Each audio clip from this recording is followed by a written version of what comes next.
have it here. So, did you watch my previous video? Aha, you didn't. Okay, so you're only going to get a headache from this video. If you watch the previous video and you watch this one, then you're going to get a migraine. So, let's get into it.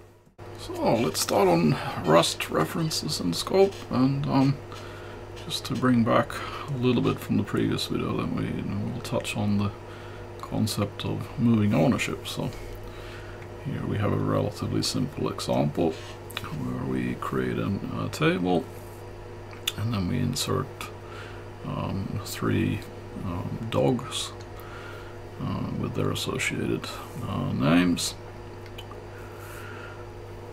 And when we're talking about this concept of moving ownership, then what happens is that the object's ownership goes to another location. So in this case, we have this example where if I uncomment this, then this will take this table here, and it will give it to the show function, and the show function will take ownership of the table, and when it returns, then it will actually not exist anymore. So if we try and compile this, then we'll see the result. So in the show function, then the table gets moved, the table ownership gets moved, so value moved here, and then when it tries to actually access one of the table entities, then it will actually fail because it doesn't exist anymore. So anyway, that's basically the key message for why we need references. So let's start looking at the references. So we need to use a reference instead, and there are 2 types of references. There's a shared reference, and this is read-only reference to referent. You can have as many as you want. So this is like this syntax. So the at t and as in reference t, and it's also copied. Or you can have a mutable reference, read and write access to a referent, but the only one reference can be active at any time. And this is this syntax here where you say that it's mutable. As in reference mut t, and they're not copied. And we can actually use that same syntax I described above if we move to a show function that actually accepts a reference instead. So then we say that, okay, we want to take a reference to table and pass it to the show ref function, and then we can just continue execution, and we can actually access a table element, since the table is not moved. It was only used as a reference. And here we also make a reference to the string that's being used. Now what you can also do is you can send a mutable reference, so that you can do like sort functions and stuff. So if you say sort names, and then you say you want to send in a mutable reference then to the table, then we can actually take over ownership of the table, and then actually return a new reference to the sorted table. So then you actually get a valid table entry back. We can also, if you want to dereference a reference, then you can use this star operator. So in this case we assigned x is 10, and then r is a reference to x, and then we actually want to dereference r so that we actually get to its value. And then here's another example also, a mutable y, and then we have a reference to the mutable y, and then we actually change the y, the m value, and then we want to dereference that so that we can actually compare it to look at the actual values. So that's quite useful. So, and then we have the dot operator, and this does explicitly, or it's used to explicitly dereference the left operand if it's needed, so it automatically checks. So here we create a simple definition of a struct, and then we define a part, and we use the struct, and we say that it's a bolt and it's in stock, and then we make a reference to the part, and then we actually want to access the property within the struct. So then we can just say part reference dot name, and this automatically dereferences it to be able to access the value. And a lot of the syntactical sugar things that you can actually write them out in long format. So for example, here's the equivalent but without the dot operator. So it actually does a dereferencing of part ref, and then it takes the dot name to access the property. And here's a little trick: the dot operator can explicitly borrow its left operand if needed to method call. So for example, if you say here let muted v is a vector, and then you need to like run a method on that object type, and you can actually say v.sort, and it automatically make sure that it's dereferenced so that it can actually call the method on it. And here we actually see the method, or how it would be written if you don't use the dot syntax. And I find this useful sometimes to actually reflect on, you know, if one feels insecure how this like dot and star functions work, then one can actually go back to this as a memory list to see, okay, well, what does it actually do in the background? So here it defines a reference to mutable v, and then it executes the sort function on it. And then also the println macro expands the code that uses a dot.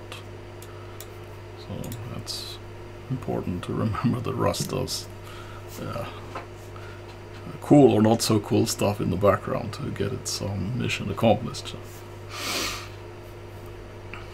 So let's have a little bit of a look at reference chaos here. So I mean, this looks easy, you know, x2 is 10 and y2 is 20, so that's at least easy. But then we say that we make a define _r as a mutable reference to x2, and then we also reassign it to r. So then you actually lose the syntactical sugar that will even tell you that it's a reference anymore. And then we dereference it here so we can actually see if it had value 10 or 20. So this is the thing in the code, then you can actually end up with this more syntactical sugar gets added, and then suddenly under certain circumstances it will disappear into the background. So some types of code formats are really hard to understand. And here we have some nice references of reference. So we define a struct, define some content for it, and then we say k is reference to point is reference to point.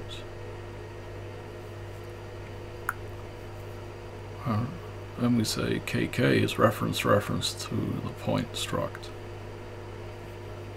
this one, and then we say it's reference to a reference. This is a reference to kk. But however, if we come out of here and we just want to actually have the, go back and get the actual existing bottom, from the reference to the reference to the reference, and then we want to get to the original value, then we just use the dot function. So then that's it. So it will go through dereferencing until it actually finds a value to use in the context of what you're trying to do. So this actually works. So you actually don't have to worry too much about what depth of referencing is used in the context of coding. It'll automatically find it. So a little bit more trickiness. So we just say x3, y3 is 10. And then we say that these are references, and then we make a reference of a reference, and then we actually say, okay, is that one smaller than or equal to that, or is this one equal to that? And in this case, it'll also like walk through the references. As long as the data type is the same, then it will go through the list and find the value, and then it will do the comparison and give you the result.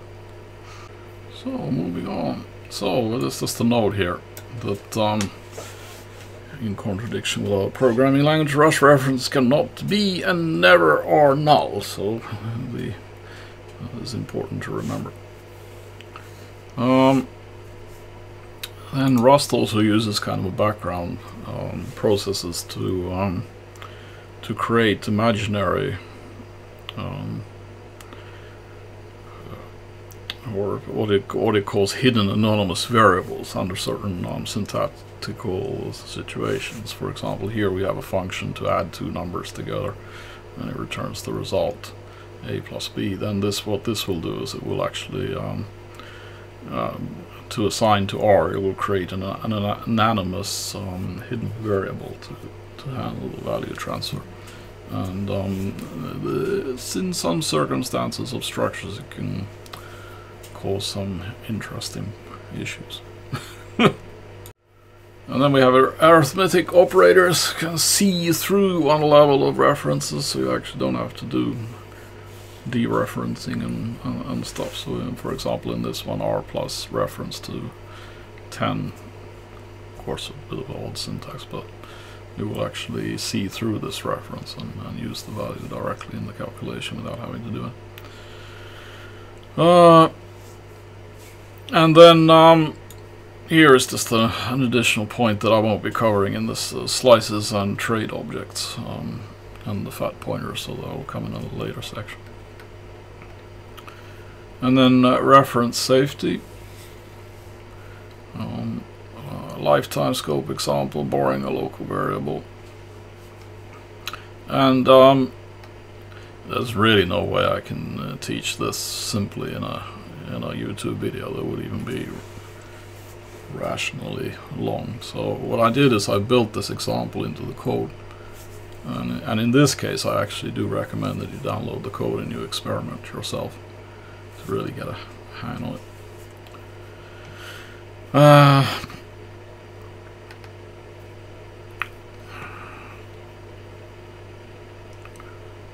So we see here that we define R, and then we dereference R here, and it will work here. But if we try and use it outside the scope of this expression, then you will find out that it doesn't exist. So also, when you're dealing with reference, then it's also the actual lifetime scope of variables and the reference the variables that you are referencing becomes important.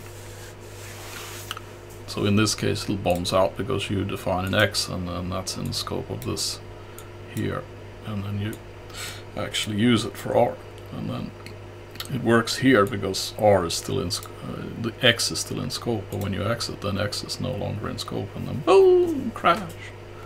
So it's actually a good feature of Rust that it doesn't allow you to use.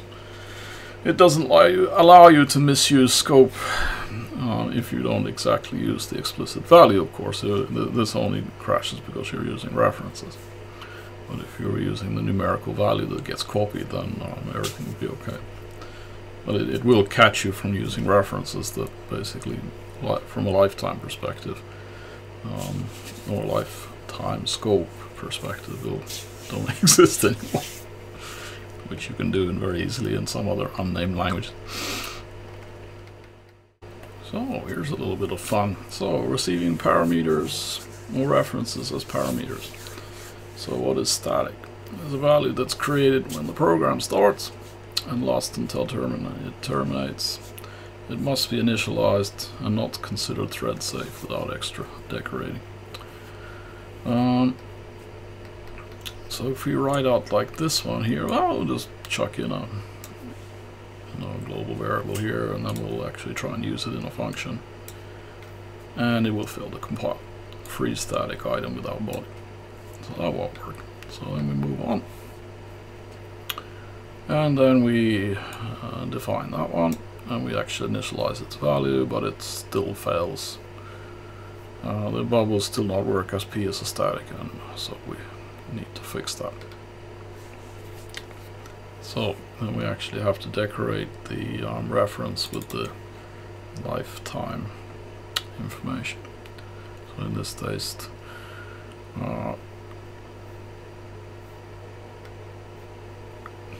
and in addition to that, if you want to actually use this type of declaration for a static global variable, then you actually have to move to use an unsafe block so you can actually assign the value.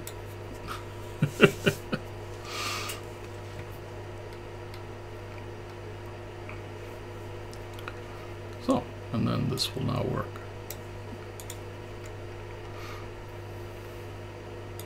So, moving on. And this, when it comes to this lifetime, then you, in many cases, the Rust compiler will try and infer what did you mean by the lifetime of a specific entity. But sometimes there are permutations of code where it actually doesn't understand what you're trying to do and gives you an error, or it will. I wouldn't say this, but probably no instance of it misinterpreting the lifetime to use, other than if it infers a lifetime that won't work for compile times. But still, in some cases you need to manually put in the lifetime. Past reference should not be outlive lifetime. The target reference, as Rust will infer a lifetime if not specifically given. And there are cases where it will actually fail at compile time. Anyway, so here we have a structure where it's actually, you just let the Rust compiler infer what is the lifetime of all the associated components. And then here we try and use it. And then you need to also the same, that you have to actually then take into account in what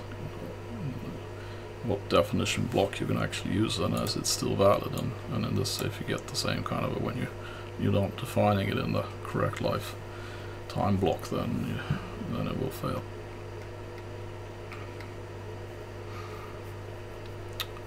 So struct containing references, let me just hide it.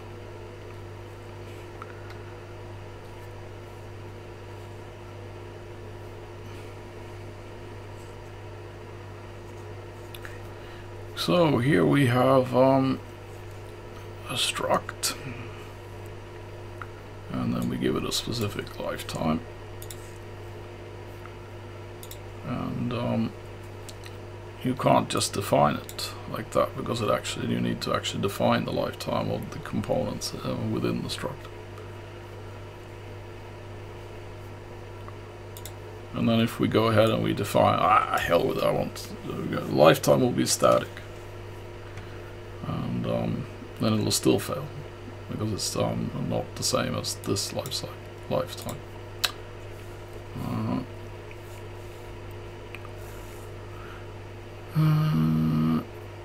And then borrowed value does not live long enough. This usage requires that X is borrowed for static.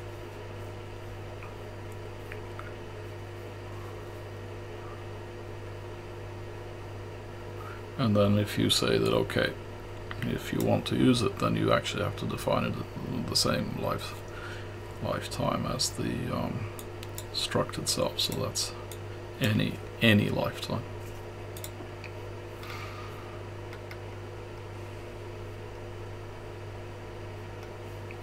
And then in some issues due to these lifetime things, there's still you still have to take into account, the lifetime of a variable and how it fits into the overall structure.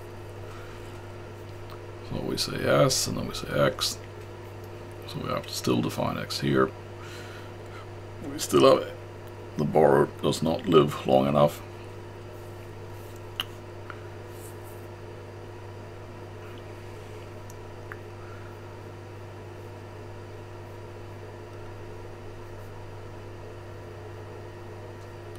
In this case, when we do a dereferencing on S, then it works, because we actually define the struct we use the struct directly here, and it gets onto S, and S is defined out here. So then this will work. Oh, these are so tricky. I suggest you download this code and like just sit there and play with different permutations. Like take this as these examples, and then you'll see some interesting stuff. So this is how you define the, well, yeah, like we see in the example. So this at and then hyphen, and then you define what is the life cycle name, and A is basically any. So this is a struct with which is any lifetime, and then each variable in it is defined as any. And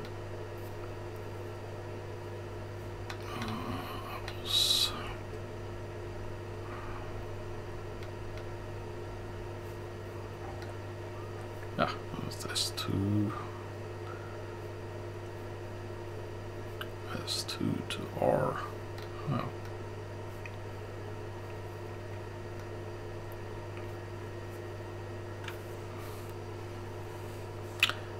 This was interesting. The thing is that when I was playing around with this example actually, according to the textbook, should fail. And when I actually run it in the compiler that I have, it doesn't. So that's why I said it did question. It's our textbook that fails to compile with the lifetime error of Y2, according to the book. Yeah, this is Rust for you. But one of the pretty much most disturbing factors of Rust is that I'm not saying all the time, that would be very unfair, but over the history of the Rust programming language development, they seem to have taken fundamental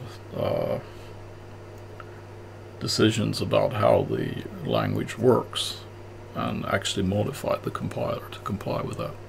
So sadly there are examples of Rust code that you could compile and then suddenly you can't.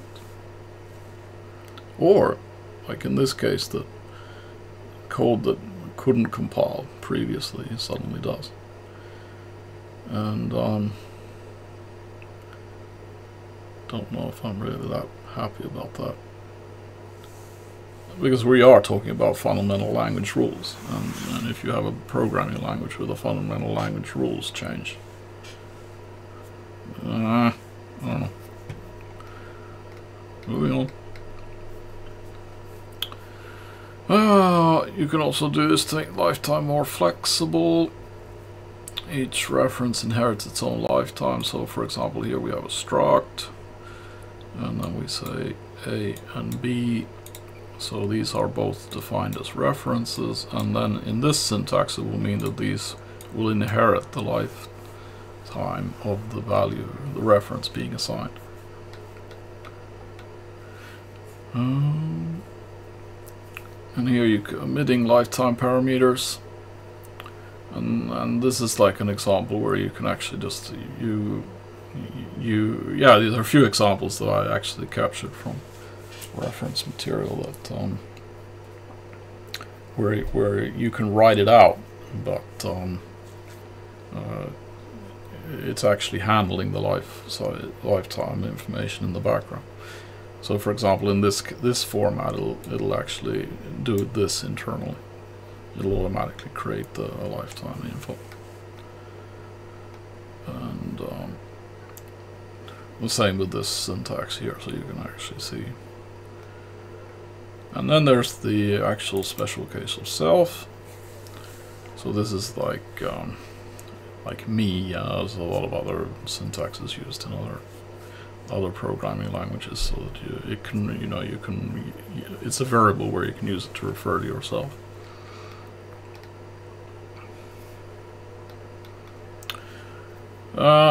And then Rust assumes that whatever you're borrowing from self.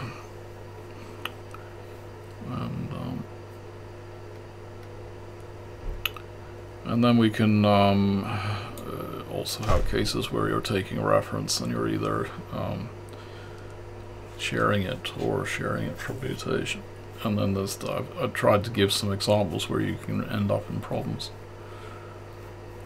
Like here, error cannot assign to X because it is borrowed. So I took some of those more interesting examples and list. I won't go them into detail here, but you can browse this yourself. And then of course taking arms against the sea of objects, that will be coming a bit later. We'll be going into how it handles actually, yeah, lots of objects. But I mean the main hint when handling masses of objects is that the Rust it prefers a simple upside down tree model, you know, where the object ownership flows from top to bottom. And if you do that kind of a architectural design, then you're pretty much set for Rust programming. If you do some other kind of structures, you can, but then it gets a little bit more involved. And then there will be more about building tree structures and stuff in later episodes. So anyway, go to migraine yet? This is you know, a move, and now this section of references is pretty much the more conceptually speaking, the pretty most difficult parts of Rust to comprehend. And I don't know if there's a really I mean, I gave you an overview here. You have a few language example snippets to use, and then the rest of it is, I think, is just you know, hard work and coding to actually get familiar with how what works and what doesn't. And sadly, if the compiler also changes over time, then it really can't 100% guarantee what will work today, or what works today will work tomorrow, or even. But yeah, I mean the intentions of the Rust team is to keep the language safe. So I suppose they've decided that certain syntax that was not previously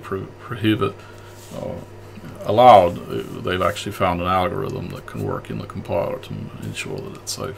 And then probably some other code they've condemned that no, this is actually breaks our safety rules and can no longer be permitted. And there's yeah, quite a lot of this when you compile Rust code. You get these depreciation warnings, and I think it's probably stuff that may be going out from the compiler someday. Anyway, go take some migraine medication, and the next one on the Rust theme is going to be a bit more easy. See ya.